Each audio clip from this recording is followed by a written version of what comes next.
Namaskaram. Let us learn Natyarambha Shlokam.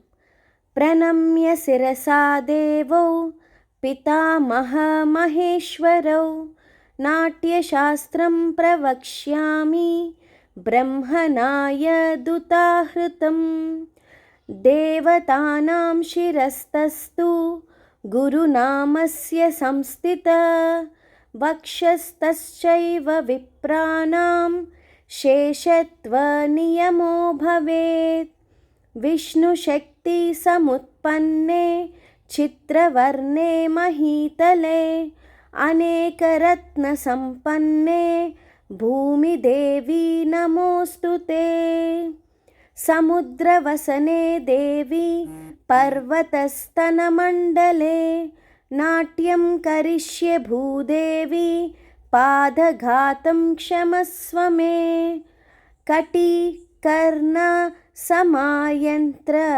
कूर्परांश शिरस्तथा समुन्नतम् उरश्चैव सौष्ठवं नाम तद्भवेत् प्रायेण करणे कार्यो वामो वक्षस्थितकरः चरणास्यानुगस्यापि दक्षिणास्तु भवेत्करः सर्वशास्त्रसम्पन्नं सर्वशिल्पप्रवर्तकं नाट्यज्ञं पञ्चमवेदं सेतिहासं करोम्यहम्।